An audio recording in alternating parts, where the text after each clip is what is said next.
Amis téléspectateurs, que Dieu vous bénisse et vous garde de tout mal.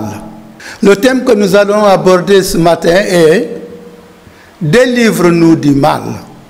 Délivre-nous du mal. Il porte sur la dernière demande de la prière que Jésus nous a laissée, le Notre Père. Délivre-nous du mal. Nous aurons l'accompagnement éclairant du révérend Père Moïse Camara. Il est supérieur provincial de la Congrégation des Pères du Saint-Esprit. Bonjour mon Père. Bonjour frère Martin, bonjour aux téléspectateurs. Merci beaucoup de m'avoir invité à cette émission Parole, vie et foi. Voilà, Parole, vie et foi. Chers amis, le thème Délivre-nous du mal que nous abordons ce matin, je viens de le dire, est la dernière demande de la prière du Notre Père. De quel mal s'agit-il? De la maladie? De l'accident? De la pandémie? Du mauvais, le diable? Chacune de ces questions mériterait une réponse profonde. Mais pour ne pas aller dans tous les sens, nous allons nous limiter. D'ailleurs, l'embolisme de la messe sur ce Notre Père nous en éclaire par rapport à ces questions. Je vais citer. Délivre-nous du mal, Seigneur, et donne la paix à notre temps. Par ta miséricorde, libère-nous du péché, rassure-nous devant les épreuves. Fin de citation. Pour nous orienter donc et ne pas aller dans tous les sens, retenons que cette demande ne tombe pas seule. Elle ne tombe pas seule. Elle est précédée d'une autre, à savoir, ne nous laisse pas entrer en tentation. Ne nous laisse pas entrer en tentation, mais délivre-nous du mal. Pour comprendre donc le sens précis de cette demande, me semble-t-il, nous pouvons retenir que Dieu ne punit pas. Mais, Père Moïse, avant d'aborder ce thème profond et intéressant, surtout en cette période de pandémie, je voulais vous demander, je vous ai présenté comme supérieur provincial de la Congrégation des Pères du Saint-Esprit. Quel est le travail d'un provincial? Merci beaucoup, frère Martin. L'occasion qui m'est offerte de pouvoir rappeler des souvenirs de notre église locale. Les missionnaires du Saint-Esprit, donc, frères et prêtres, nous sommes dans cette famille religieuse et nous formons une province d'Afrique du Nord-Ouest, composée de 4 pays précisément, le Sénégal, la Guinée-Bissau, Guinée-Conakry et Mauritanie, où travaillent les confrères spiritains. À la suite, et en fidélité au compromis, aux engagements de nos aînés fondateurs de toutes ces églises locales. Un provincial, plus ou moins un coordinateur de cette action missionnaire, est aussi celui qui encourage, visite, prie d'abord pour ceux qui sont sur le terrain, anime à travers les correspondances et, n'est-ce pas, anime aussi notre contrat, notre mandat que nous recevons des églises locales, des évêques qui nous embauchent. Voilà. J'ai dit tout à l'heure que pour comprendre le sens précis de cette demande, il faut peut-être déterminer, me semble-t-il, ce qu'est la tentation. Mais auparavant, Père Moïse, est-ce qu'il y a un lien étroit entre ne nous laisse pas entrer en tentation et délivre-nous du mal? À mon sens, le lien est très fort. Cette supplique des dernières demandes que nous formulons dans la prière de notre Père, qui nous a été enseignée par notre Seigneur Jésus-Christ. D'ailleurs, il faut souligner que c'est la prière certainement la mieux partagée entre les confessions religieuses, catholiques, protestants, orthodoxes, anglicans. Tous connaissent cette formule. Alors le lien, c'est que justement, ne nous laisse pas entrer en tentation, délivre-nous du mal, nous fait comprendre qu'elles ont la même source. C'est la même demande, une en forme négative, l'autre en forme positive. C'est-à-dire ne pas laisser l'humanité, nos sociétés sombrer dans le mal, veut dire la même chose, délivre-nous du mal, donc préserve-nous du mal. Que le Seigneur nous préserve de ce mal de toutes sortes. Donc c'est la même demande en deux formes distinctes. Oui, je comprends bien ce que vous dites. Préservant l'homme de la tentation, Dieu le libère du mal. D'ailleurs, Jésus mettait en garde ses disciples, nous met en garde aussi. Veillez et priez pour ne pas entrer en tentation. Nous avons cela, je pense, en Matthieu 26, verset 41. Alors, Père Moïse, dans le langage biblique, quel est le sens de la tentation? Alors, la tentation elle-même n'est pas en soi déjà le mal. Ce n'est pas encore un péché, mais elle peut conduire au péché, la tentation. Cette impulsion des énergies négatives ou qui convoitent, si on ne les maîtrise pas, peuvent nous faire effectivement sombrer dans le mal. Alors Jésus lui-même, ayant été tenté, n'est pas tombé. Il n'a pas succombé. Donc la tentation de Jésus, toutes ces tentations, si on compare à la tentation d'Adam et Ève, alors là, on voit la différence entre l'être humain qui a succombé à la tentation et Jésus, notre Maître, qui nous dit qu'on peut supporter cette tentation, on peut aussi la vaincre. Donc la tentation en soi n'est pas tout de suite péché, mais conduit au péché. C'est pourquoi nous préserver de cette tentation, lutter, et Dieu lutte avec nous, à nos côtés, pour que nous ne sombrions pas dans ce péché.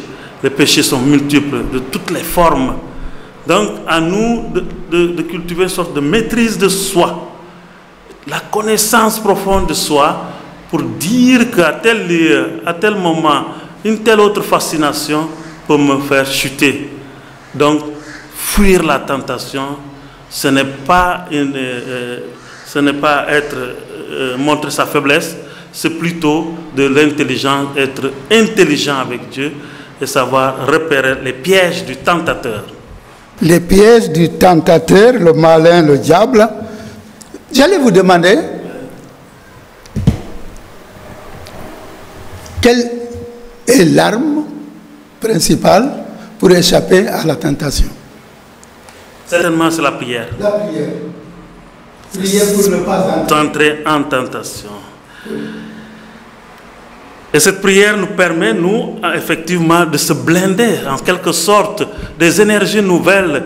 Et là, le tentateur fuit.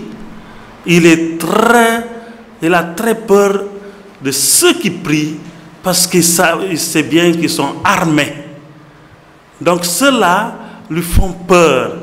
Le tentateur, le diable, Satan, le démon, est celui justement qui va et vient à la recherche de sa proie pour surprendre ceux et celles qui s'endorment dans la foi, qui s'endorment dans la distraction en fait. Donc sortons de notre sommeil et soyons vigilants parce qu'effectivement, il ne pardonne pas. Le tentateur est au travail, mais Dieu nous préserve de toute chute. si nous sommes fidèles à lui à travers la prière, à travers la charité envers nos frères et sœurs. Le tentateur veille, Dieu ne tente pas, mais il peut mettre à l'épreuve pour nous faire prendre conscience, pour confirmer notre fidélité. Mais quand la tentation vient du mauvais, du diable, est-ce qu'il en est ainsi? Alors, Dieu lui met à l'épreuve. En quelque sorte, Dieu ne tente pas.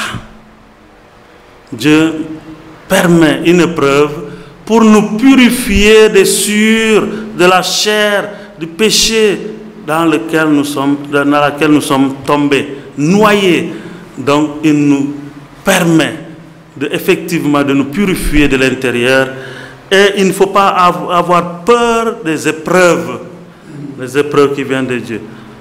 Au contraire, le tentateur, lui, tente pour nuire, pour faire tomber, écraser, nuire la créature de Dieu.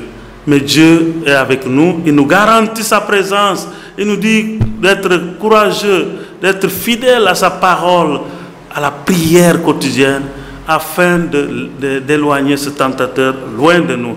Donc Dieu ne laisse personne dans la tentation, ne nous tente pas, même quand nous avons l'impression, parce que découragés, d'appeler Dieu dans ces épreuves-là. Laissons les épreuves venir, accueillons-les. Tous les saints de l'Église sont passés par là, le chemin de la purification. Le chemin de la purification, donc Dieu ne nous tente pas, il nous purifie, dites-vous. Donc c'est de ce piège du malin que nous prions Dieu de nous délivrer. Mais nous remarquons que, après avoir affirmé que la logique du mal et du tentateur, la Bible ajoute que le responsable de tout ce malheur peut aussi être l'homme. Qu'en dites-vous? Justement, la tentation qui nous surprend souvent, et le malin qui nous surprend, est toujours l'auteur. Jamais Dieu est auteur du mal. Mais nous aussi, nous sommes une part importante de l'action. Ne donnons-nous pas l'occasion aux tentateurs de pouvoir nous permettre de tomber dans le mal. Ne donnons pas l'occasion à nous aussi, avec notre participation. La responsabilité humaine est entière dans le péché, dans la tentation. Malgré la protection que Dieu nous a reçue, nous faisons des alliances extra-divines à côté de notre Dieu. Donc c'est ça qui ne nous facilite pas. Après, nous mettons tout sur le dos de Dieu. Non, nous sommes responsables. C'est vrai qu'il y a des événements douloureux, la mort, il y a des accidents, des imprévus. Cela arrive. Mais quand cela arrive, il faut prendre aussi notre part de responsabilité pour dire que si j'avais respecté le feu, je ne serais pas là écrasé, trouvé écrasé. Donc, en ce sens, Dieu n'est pas auteur du mal. Le mal existe, il est identifiable, il est personnalisé, et c'est Satan qui rôde, qui nous séduit. Il suffit d'être fort pour ne pas tomber dans ses griffes, et alors nous serons du côté de Dieu qui combat avec nous et pour nous. Nous serons du côté de Dieu qui combat avec nous et pour nous, dites-vous. Il y en a qui disent le diable, on ne le voit pas. Il y en a qui nient même l'existence du diable. Qu'en dites-vous? Le diable existe. Ce diable a plusieurs dénominations. Cet être mystérieux, disons, cet être qui s'est rebellé, un ange qui a échoué, qui s'est mis au travers de Dieu pour contrecarrer le plan de Dieu, ils sont multiples, donc ils sont légions, à travers les esprits que dont nous savons l'action néfaste. Donc le diable existe, Satan existe, le démon existe. On connaît son plan d'action. C'est contre l'harmonie de la création, l'harmonie que Dieu a établie. Donc, effectivement, il y a les forces du mal, il y a le diable, il y a aussi, de notre part, ces énergies que nous cultivons au-dedans de nous-mêmes, les cœurs qui sont mauvais, qui ont accumulé des rancœurs, des jalousies, des vengeances. Donc, le diable se sert de cette fragilité humaine pour passer à l'action, pour nous utiliser comme instrument. Mais notre responsabilité entière encore, parce que nous disons oui, quand il nous dit, tu prends le couteau, oui, je prends. Dans les nerfs, dans comment on appelle ça, dans la peur aussi, on va avoir d'autres forces. Et donc, nous sommes responsables de la plupart de notre angoisse, de nos souffrances. Et Dieu continue de nous protéger et de venir à notre secours. Il est là si nous l'invoquons avec sincérité et fidélité. Vous dites bien que le diable existe. Il y en a qui disent aussi, souvent, l'homme est diable pour l'homme. Qu'en dites-vous? L'homme est diable pour l'homme. Exactement. Quand l'homme... ça fait le contraire. Voilà. C'est ça. Donc le diable qui s'insère dans la pensée, dans le cœur d'un être humain, qui pratiquement le possède, le transforme en diable pour son frère, pour sa sœur. Parce qu'effectivement, une fois que nous avons accepté son invitation, son plan de destruction, nous sommes devenus son instrument. Nous sommes entre les mains du diable, l'instrument pour détruire nos frères et sœurs. Nous sommes des diables, effectivement, déguisés dans la maison, dans notre église, dans la société, et nous sommes effectivement au service. Nous pouvons être au service du diable. Alors on nous identifie tout de suite comme étant un diable au milieu de nous. Un diable au milieu de nous. Dans la Bible, souvent, on appelle le diable le malin. Pourquoi? Le malin. Le rusé. Le rusé. Pourquoi?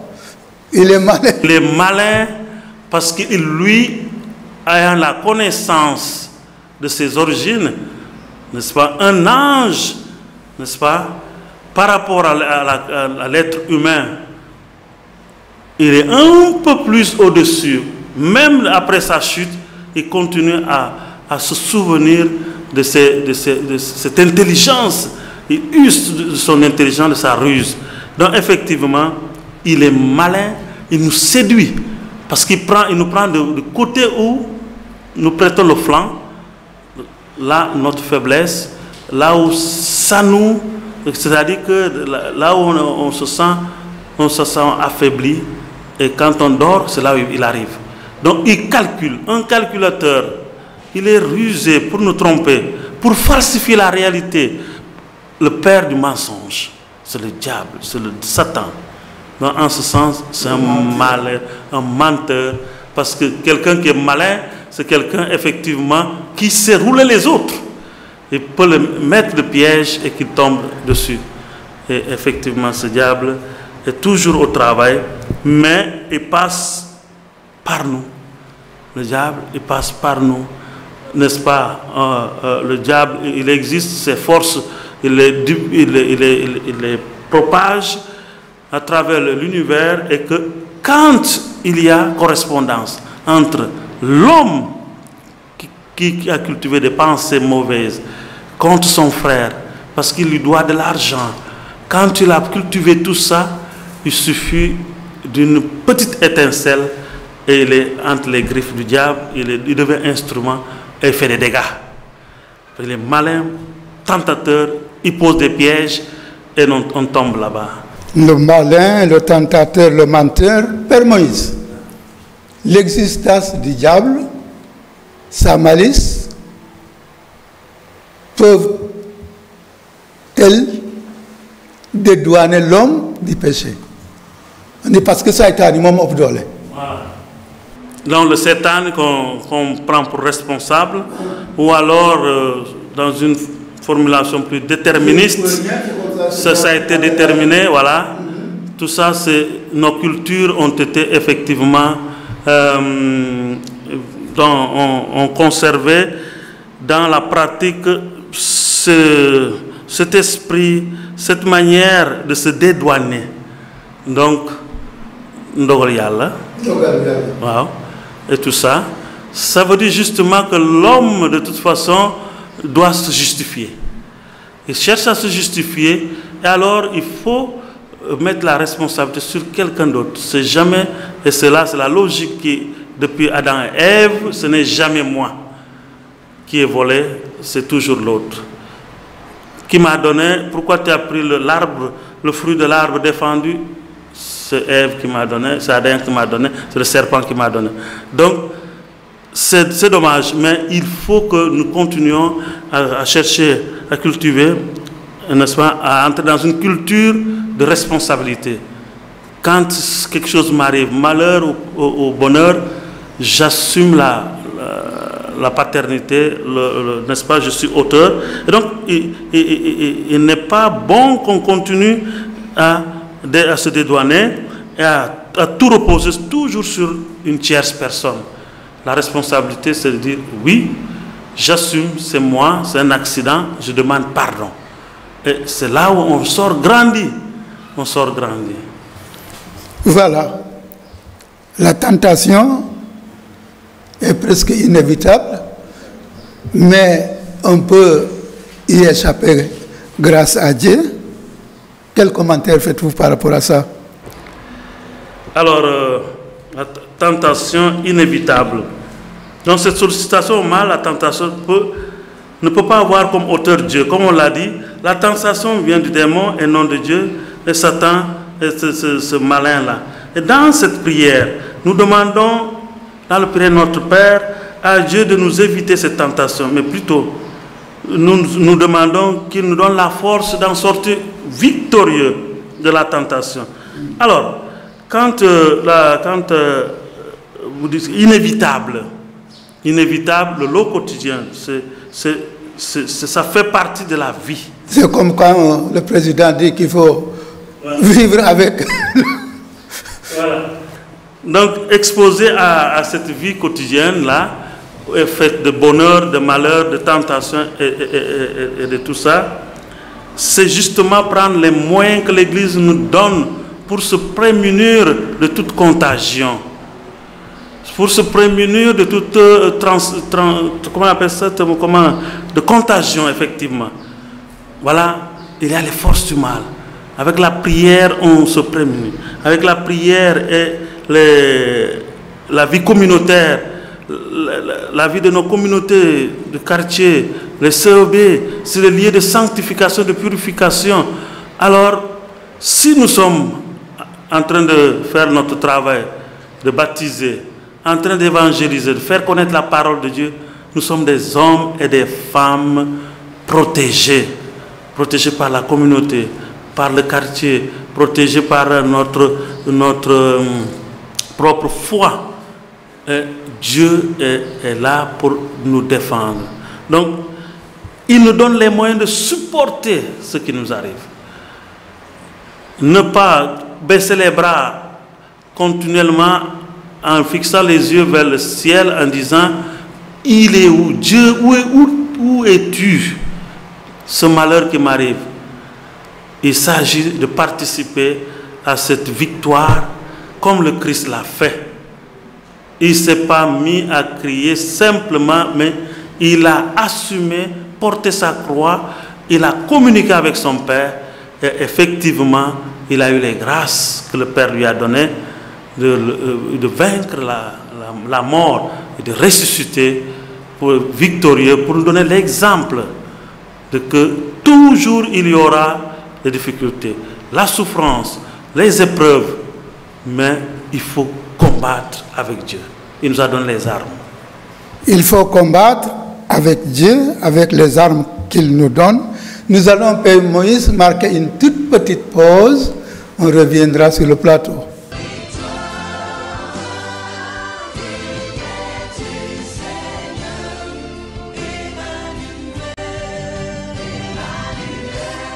Voilà, merci à la régie. Nous revenons sur le plateau avec le Père Moïse, toujours avec notre thème « Délivre-nous du mal ». Père Moïse, le mal existe et chez nous, comme ailleurs, il y a ce que nous appelons le maraboutage, les gris-gris pour faire mourir quelqu'un ou pour... Qu'en dites-vous? Qu'est-ce que pense l'Église par rapport au maraboutage? Alors, je n'oserais pas aventurier pour parler au nom de l'Église en général. Mais je dis ceci, selon notre formation chrétienne, nous avons été éduqués à prendre nos responsabilités et accepter les événements, maladies, accidents comme étant des événements douloureux, que être traduit par une croix. Alors il n'est pas question que quelqu'un, parce que l'autre est dans le malheur, profite de cette faiblesse pour l'exploiter. Le mal qu'il le fait est plus grand. Et le mal, il est en général là. Le mal que nous commettons contre la vie de l'autre, c'est un crime. Et Dieu n'aimerait pas que nous soyons des esclavagistes. Nous torturions les compagnons, les créatures non semblables. La créature de Dieu est sacrée. À nous de les protéger. Le maraboutage, les gris-gris, les pangols, les charlatans, même les guérisseurs, qui, en définitive, c'est des hommes et des femmes dotés d'une certaine connaissance, des questions de santé, des questions d'hygiène. Donc, utilisent cette connaissance pour falsifier le résultat à leur profit. Alors, c'est là où c'est mal. Un guérisseur, quelqu'un qui connaît la pharmacopée, qui amène des racines et des feuilles qui, effectivement, médicinalement parlant, sont efficaces. Sauf qu'en Afrique, la dose pose question. La dose de ce que nous devons consommer. Mais cette personne ne peut pas se mettre dans un comptoir et vouloir vendre ces produits-là et vouloir mettre des incantations sur ce produit pour faire croire que lui, il a un pouvoir qui lui vient de je ne sais où. C'est là où commence l'exploitation. Et les marabouts, beaucoup qui prient honnêtement le Dieu, le Allah, le Tout-Puissant, font leur travail d'intercesseur. Mais dès lors qu'ils commencent alors à y mettre d'autres pratiques ou des prières, parfois qui ne tiennent pas la route, ils ne font qu'exploiter parce qu'ils demandent des sommes aux patients. Ça, c'est le faux marabout, hein? Les vrais marabouts font que du bien. Le marabout, le concept est même à purifier parce qu'il porte à confusion. Tout marabout n'est pas charlatan. Tout marabout n'est pas, comment on appelle ça, exploitateur. Tout marabout ne pratique pas le faux. Et nous pensons qu'il est bon de continuer, nos chefs religieux continueront à former la conscience, à permettre l'accès à la connaissance de tout ce qui peut libérer l'homme. Tout ce qui peut libérer l'homme, vous dites que se servir de sa connaissance pour faire du mal est diabolique. Oui, il y a aussi, même chez nous, il y a les prières de guérison qui font du bien, mais quelquefois il y a des débordements. Des débordements, qu'en dites-vous? Toujours est-il, quand une prière, une intercession est monnayée, quand ça tourne à l'argent déjà, au profit, il devient individuel, égoïste, égocentrique, et ce n'est pas une prière qui peut amener la communion, qui peut amener la guérison.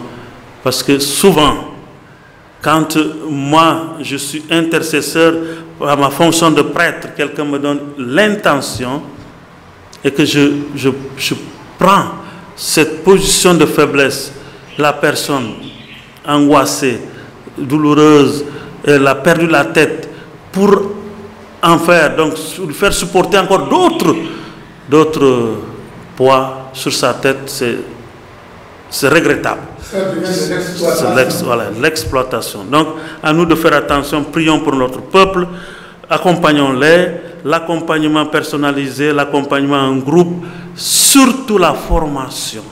Former nos communautés catholiques, nos communautés chrétiennes, pour que, connaissant, les personnes aiment davantage, aimant, ils peuvent défendre davantage les valeurs chrétiennes, les valeurs de leur Dieu, les valeurs de l'Église.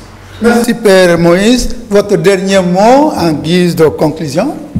Voilà, je reviens pour effectivement remercier cette opportunité frère Martin Diaye qui m'a invité. Frère Martin Diaye est de la famille spiritaine. Nous sommes en famille spiritaine, c'est-à-dire ceux qui ont été fondés par nos confrères spiritains au Sénégal et ailleurs. Nous avons beaucoup de congrégations qui sont nées de l'œuvre de l'un ou l'autre spiritain dans le monde, dont les frères de Saint-Joseph, les fils Saint-Cœur de Marie en font partie.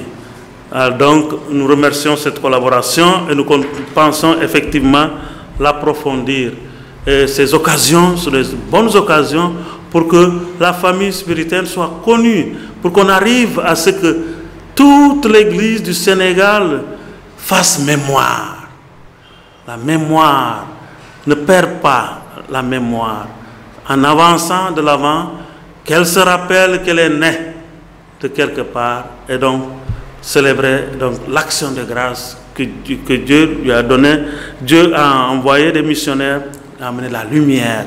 Et en cela, nous sommes très heureux d'avoir des fils et des filles, des nièces et des cousins, et des neveux, des abbés, tous ces abbés donc, qui ont été au bon soin des spiritains, au grand séminaire ailleurs.